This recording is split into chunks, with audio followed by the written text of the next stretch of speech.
ತಗೊಂಡು ಹೋಗ್ತಾ ಇದ್ದೀವಿ. ಈ ಗಣೇಶೋತ್ಸವ ಅತ್ಯಂತ ವಿಜೃಂಭಣೆಯಿಂದ ನಡೀತು. ಪ್ರತಿ ವರ್ಷ ಕಳೆದ 6 ವರ್ಷಗಳಿಂದ ಈ ಗಣೇಶನ ವಿಸರ್ಜನೆ ಎಷ್ಟು ಗ್ರ್ಯಾಂಡ್ ಆಗ್ತಿತ್ತು ಅಂತಂದ್ರೆ ಈ ವರ್ಷ ಅಷ್ಟು ಗ್ರ್ಯಾಂಡ್ನೆಸ್ ಇಲ್ಲ ಅಂತ ಅನ್ಕೊಳ್ತೀನಿ. ಯಾಕಿಲ್ಲ ಅಂತಂದ್ರೆ 8 ಗಣೇಶ ಜೊತೆಯಲ್ಲಿ ಸೇರಿ ವಿಸರ್ಜನೆ ಆಗ್ಬೇಕಾಗಿತ್ತು. ನಾವು ಗಣೇಶನನ್ನ ವಿಸರ್ಜನೆ ಮಾಡ್ಲಿಕ್ಕೂ ಪರ್ಮಿಷನ್ ಕೇಳಬೇಕಾದಂತ ಅತ್ಯಂತ ಕೆಟ್ಟ ಸ್ಥಿತಿಯಲ್ಲಿದ್ದೀವಿ. ಇದು ಇವತ್ತಿನ ಪರಿಸ್ಥಿತಿ ಅಲ್ಲ. ಗಣೇಶ ಮನೆಯಲ್ಲಿದ್ದು ಪೂಜೆ ಮಾಡಬೇಕು. ನಾವು ಗೌರಿಯನ್ನ ಮನೆಯಲ್ಲಿಟ್ಟು ಪೂಜೆ ಮಾಡ್ತೀವಿ, ನಾವು ದುರ್ಗೆಯನ್ನ ಮನೆಯಲ್ಲಿಟ್ಟು ಪೂಜೆ ಮಾಡ್ತೀವಿ, ನಾವು ಎಲ್ಲ ದೇವರುಗಳನ್ನು ಮನೆಯಲ್ಲಿಟ್ಟು ಪೂಜೆ ಮಾಡ್ತೀವಿ. ಬೀದಿಗೆ ತಂದು ಪೂಜೆ ಮಾಡೋದು ಗಣೇಶನನ್ನು ಮಾತ್ರ. ಯಾಕೆ ಅಂತಂದ್ರೆ ಯಾವತ್ತು ಗಣೇಶ ಬೀದಿಗೆ ಬಂದಿದ್ದಾನೋ ಅವತ್ತು ಈ ನಾಡಿನ ಹಿಂದೂಗಳೆಲ್ಲ ಒಗ್ಗಟ್ಟಾಗಿದ್ದಾರೆ ಮತ್ತು ಮತ್ತೊಮ್ಮೆ ಭಾರತವನ್ನ ಕಟ್ಟಿದ್ದಾರೆ ಅನ್ನೋದಕ್ಕೆ ಉದಾಹರಣೆಯಾಗಿದೆ. ಈ ಗಣೇಶೋತ್ಸವಕ್ಕೆ ಗಣೇಶನ ಪೂಜೆಗೆ ಅಡ್ಡ ಮಾಡಿದವರು ಇವತ್ತಿನ ಸರ್ಕಾರಗಳು, ಇವತ್ತಿನ ಪೊಲೀಸರು ಮಾತ್ರ ಅಲ್ಲ. ಬ್ರಿಟಿಷರು ಗಣೇಶನ ಉತ್ಸವಕ್ಕೆ ಅಡ್ಡ ಮಾಡಿದ್ರು, ಆಮೇಲೆ ಬ್ರಿಟಿಷರು ದೇಶವನ್ನೇ ಬಿಟ್ಟು ಹೋಗ್ಬೇಕಾದ ಪರಿಸ್ಥಿತಿ ಬಂತು ಅನ್ನೋದನ್ನ ಮರಿಬೇಡಿ ಮಿತ್ರರೇ. ಈ ದೇಶ ಒಂದು ಬಲಾಢ್ಯವಾಗಿರುವಂತ ಉದಾಹರಣೆ ಕೊಟ್ಟು ನಿಂತಿದೆ.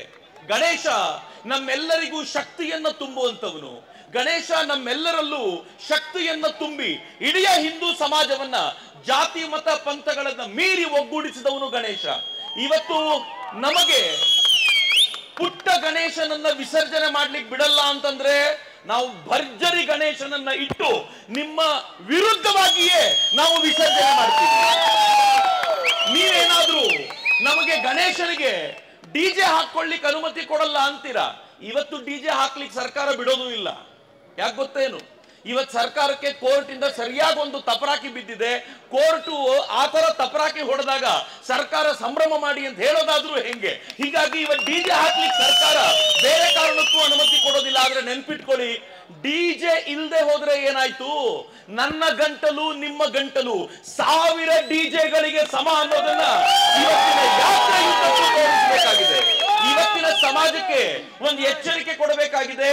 ಹಿಂದೂ ಮಲಗಿದ್ರೆ ಒಳ್ಳೆಯವನು, ಕುಂಭಕರ್ಣನಾಗಿ ನಿದ್ದೆ ಮಾಡ್ತಾನೆ, ಆದ್ರೆ ಎದ್ರೆ ಆಂಜನೇಯನಂತೆ ಎದ್ದು ನಿಲ್ತಾನೆ ಅನ್ನೋದನ್ನ ಇವತ್ತಿನ ಸಮಾಜ ನಾವೆಲ್ಲರೂ ಒಗ್ಗಟ್ಟಾಗಿ ತೋರಿಸಿಕೊಡಬೇಕಾದಂತ ಅಗತ್ಯ ಇದೆ. ಬಾಲಗಂಗಾಧರ್ ತಿಲಕರು ಇದನ್ನ ಬ್ರಿಟಿಷರಿಗೆ ತೋರಿಸ್ಕೊಡ್ಬೇಕು ಅಂತಾನೆ ಗಣೇಶನನ್ನ ಬೀದಿಗೆ ಕರ್ಕೊಂಡು ಬಂದು ಸಾರ್ವಜನಿಕ ಗಣೇಶೋತ್ಸವ ಶುರು ಮಾಡಿದ್ದು. ಇವತ್ತು ಅದೇ ಗಣೇಶ ನಮ್ಮೊಂದಿಗಿದ್ದಾನೆ.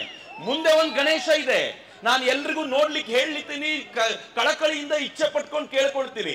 ಆ ಗಣೇಶನನ್ನ ನಾವು ವಿಸರ್ಜನೆ ಮಾಡ್ಲಿಕ್ಕೆ ಹೋದಾಗ ಜಟಾಪಟಿಯಾಗಿ ಪೊಲೀಸರೊಂದಿಗೆ ಇಲ್ಲಿರುವಂತ ಎಲ್ಲ ಪೊಲೀಸರಿಗೂ ನಾನು ವಿನಂತಿಸ್ಕೊಳ್ತೀನಿ. ನಂಗೆ ಗೊತ್ತಿದೆ ನೀವು ಗಣೇಶನ ಪೂಜೆ ಮಾಡ್ತೀರಾ, ಆದ್ರೆ ಆ ಗಣೇಶನ ಜೊತೆ ಇರುವಂತ ನಂದಿಯ ಕೊಂಬನ್ನ ಮುರಿದಾಕಿದ್ದಾರಲ್ಲ, ಯಾರ್ರೀ ಪಾಪ ಹೊರ್ತೀರಾ ಇದಕ್ಕೆ? ಗಣೇಶನನ್ನ ತೆಗೆದುಕೊಂಡು ನೀವು ನಿಮ್ಮ ವ್ಯಾನ್ ಅಲ್ಲಿ ಅರೆಸ್ಟ್ ಮಾಡಿ ಗಣೇಶನನ್ನ ಕೂರಿಸ್ಕೊಳ್ತೀರಲ್ಲ, ಯಾರ ಪಾಪ ಹೊರ್ತೀರಾ ಇದಕ್ಕೆ?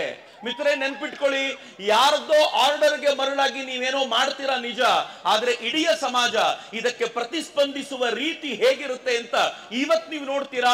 ಚಾಮರಾಜಪೇಟೆಯ ತರುಣರು ಎಲ್ಲರೂ ಒಗ್ಗೂಡಿಕೊಂಡು ಈ ಗಣೇಶನನ್ನ ವಿಸರ್ಜನೆ ಮಾಡುವಾಗ ಉಚ್ಚ ಕಂಠದಿಂದ ನಾವು ಘೋಷಣೆ ಕೂಗ್ತಾ ಹೋಗೋಣ ಮತ್ತು ಈ ನಾಡನ್ನ ಕಟ್ಟುವ ಪ್ರಯತ್ನ ಮಾಡೋಣ. ಮಳೆ ಎಷ್ಟಾದ್ರೂ ಸುರಿಲಿ, ನಾವು ಗಣೇಶೋತ್ಸವದ ಈ ಯಾತ್ರೆಯಿಂದ ಹಿಂಜರಿಯೋದಿಲ್ಲ ಅಂತ ನಾವು ಸಂಕಲ್ಪ ಮಾಡೋಣ ಮಿತ್ರರೇ. ಒಂದ್ಸಲ ನನ್ನ ಜೊತೆ ಉಚ್ಚ ಕಂಠದಲ್ಲಿ ಭಾರತ್ ಮಾತಾ ಕೀ